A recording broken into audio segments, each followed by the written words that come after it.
What's up, everybody? Welcome to Tsunami Speak Some Sportuguese with your host, Tsunami Jones, aka the Bowling Chick. I'm sure you guys know me as both. If you follow me on Twitter, it's at the Bowling Chick. Tsunami Jones is a nickname that I've had for a long time around here in Virginia with these league bowlers. They all know me as that. That's something I got from being a pretty awesome bowler down here. Just saying. Um, Other than that, I wanted to start this channel and just basically take some time to kind of scream into the void and talk to fellow Jets fans and some fellow Knicks fans as well, and just about my takes on how I feel our New York sports teams are doing. I'm a very optimistic person when it comes to my sports teams. Some might say, much to my own chagrin, but I don't care. That's just how I prefer to be. Let's go, New York, either way. And with that said, this is going to be a quick Jets episode, Jets versus Ravens. We all know what we're about to do this week. I do also want to say that my season prediction for the New York Jets this year is that we go 8-9. I know the line was at 6.5 wins, if I recall correctly, on FanDuel and DraftKings. Check with your bookies there.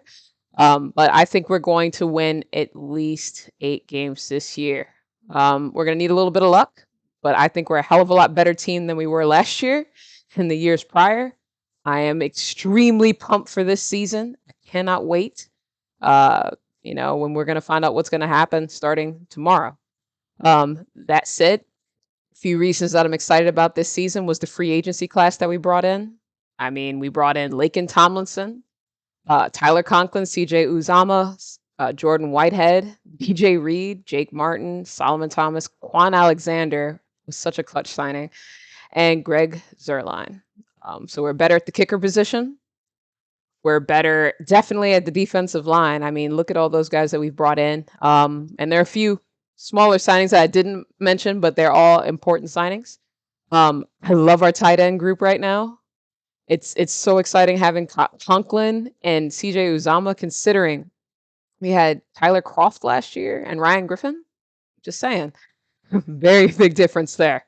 And we were trying to improve this offensive line. Laken Tomlinson was a good leadership signing and veteran signing, and just that player that is going to be that leader that we need for, our young, even Mekhi Becton right now, even though he's out, but Mekhi Becton and your Elijah Vera Tucker. So love those kids. I hope that he's able to impart some important wisdom on them, and it's already looked like he's rubbed off on them positively so far.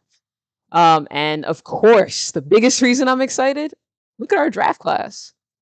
We got Sauce Gardner. That's the jersey I'm wearing today. Sauce Gardner. He's going to be our number 1 corner this year, alongside DJ Reed. That's a huge difference from last year. You think about us having with Bryce Hall, even though he played fairly well, for being thrown into the fire last year. And then Brandon Eccles was up and down last year. He had a couple good games towards the end of the season, but early on wasn't quite getting it done.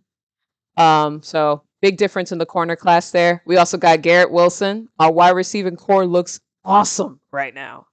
I mean, very young, but there's definitely some good stuff that'll be coming around the pike with these guys once Garrett Wilson gets going. But you think about it, we got Corey Davis, Elijah Moore, who's going to break out this year. Garrett Wilson, obviously, and then Braxton Berrios. I don't know how I forgot him for just that second, but Zach's best friend, Braxton Berrios. Hell of a little slot receiver. I love him on jet sweeps and reverses. It's going to be fun to watch him continue to grow as a player, even though he's kind of a seasoned vet on our team, but still. Obviously, I'm excited about Jermaine Johnson and Michael Clemens.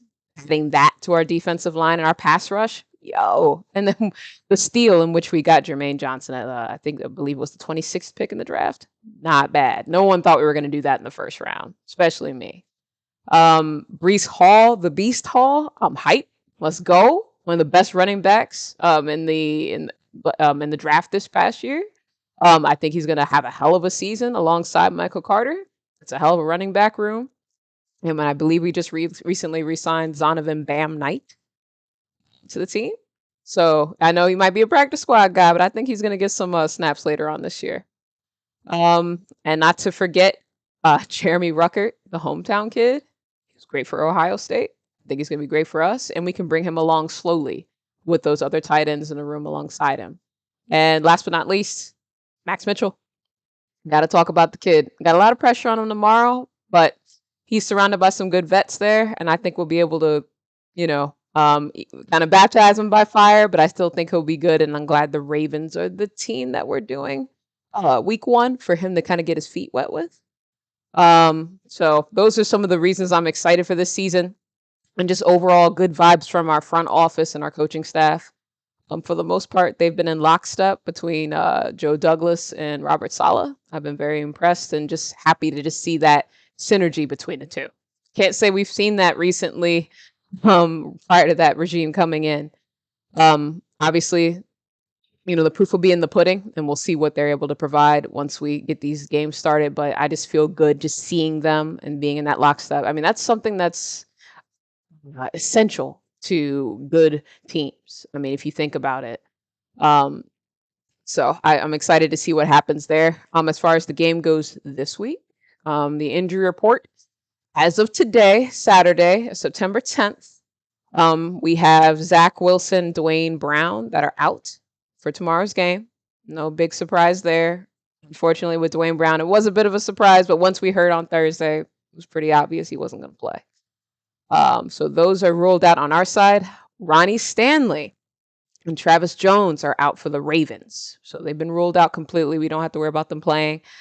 I'm relieved that we don't have to deal with Ronnie Stanley tomorrow. Travis Jones is another, I believe he's their nose tackle or defensive tackle. And could, wreak some havoc on against us in our line right now, being a little bit patchwork quilt. But a patchwork quilt can still keep a team warm.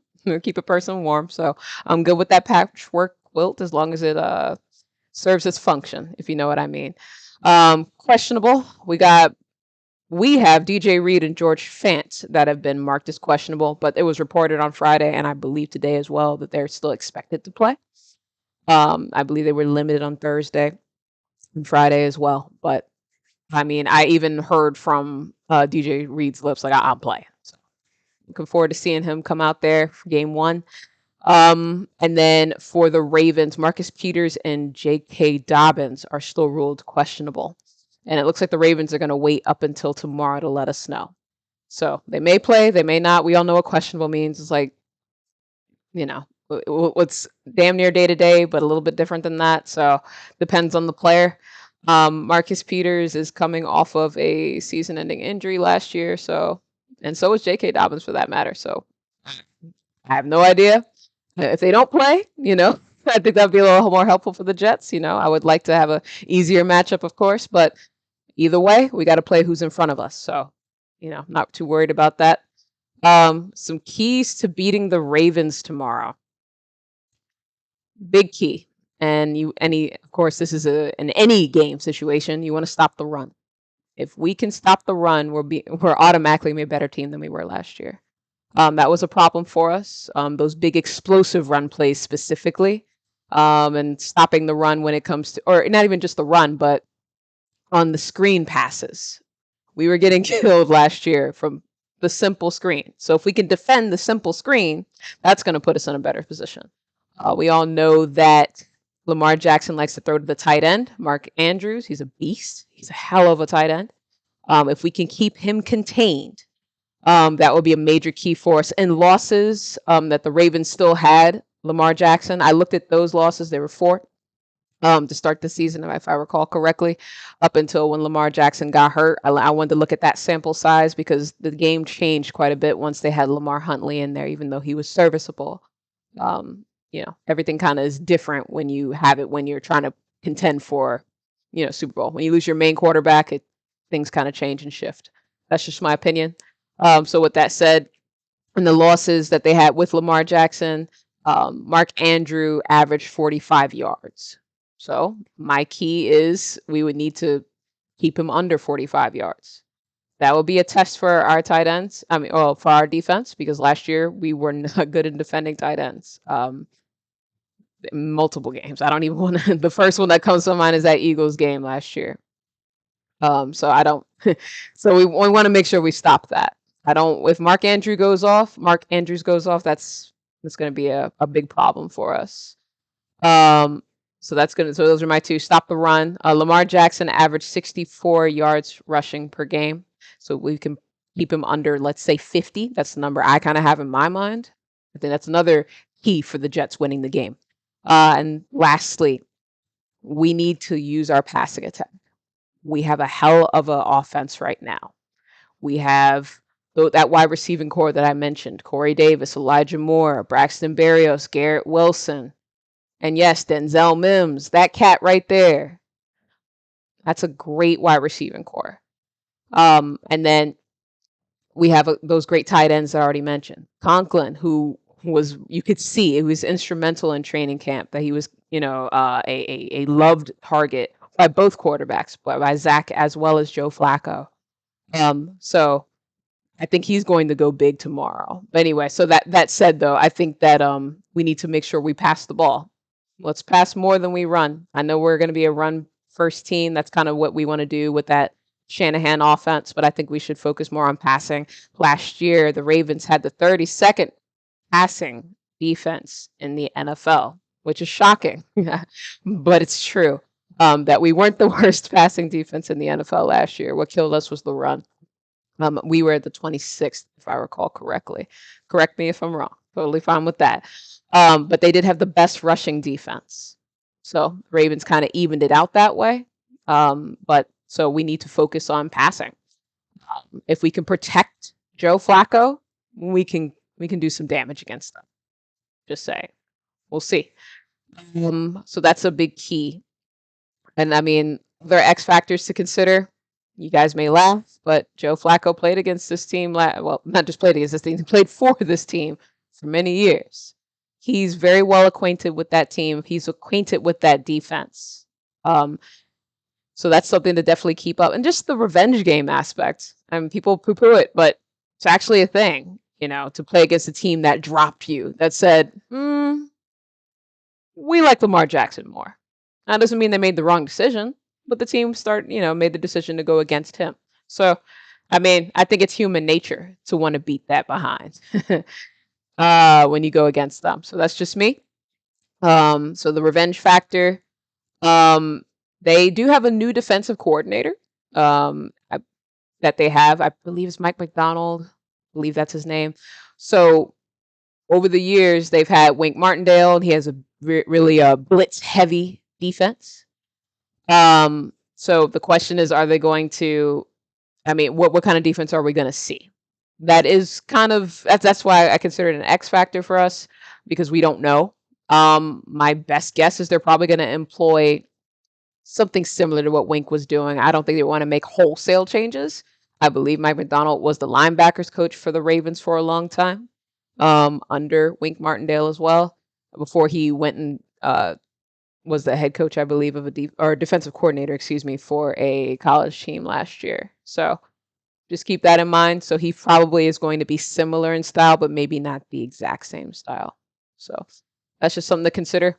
And a huge factor that I think many people forget, especially those media heads, so to speak, your Colin Cowherds, your Skip Baylesses, your any of those media cats that are super famous, your Stephen A. Smiths, professional Jets hater, right? Professional, knows everything.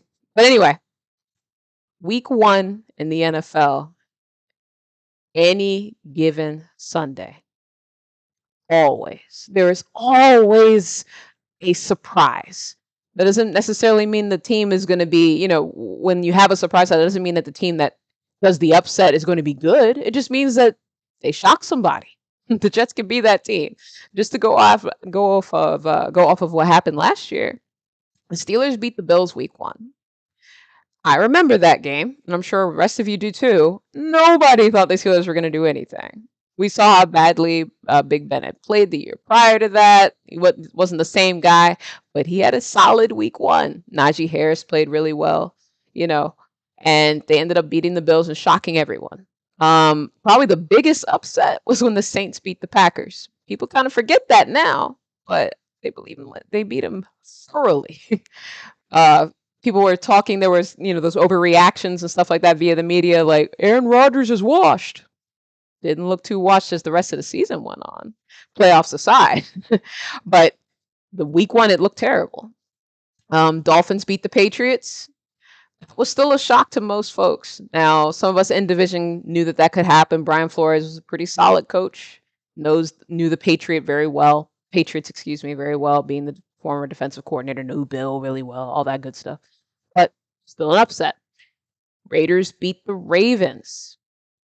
Maybe that's a precursor to something, right? But that happened last year, week one as well. Another great game too. The Raiders ended up becoming a good team towards the end of the season and all that, and ended up, making the playoffs and all that. And we know that now. But week one, did we think the Raiders were going to be that good? No, we didn't. But we knew the Ravens would be. So all that said, can happen. Why not us? Just saying. Overall, my prediction for tomorrow's game was going to be 27-24. Jets win. If we lose, it is what it is. We're on to week 2, but I would love for us to pull a win out. And I think it's time. I think it's time. We've had some bad injury luck, but that doesn't mean that the game is over, guys. Next man up. Well, that's going to be the end of this video for me. I just wanted to get the first one out of the way. I'll do some Knicks videos and Jets videos going forward, and then maybe your occasional just overall NFL takes, just some analysis of the teams. I'll try to put Knicks or Jets in the header so you guys know what to expect. I'll do a video of my reaction to the Jets-Ravens game with either tomorrow or Monday. You guys might have to give me some time because I will be red zoning the rest of the day once I watch the Ravens-Jets tomorrow. But that said, that's Tsunami Speaks Some Portuguese with your host, Tsunami Jones. You guys have a great night. Go Jets.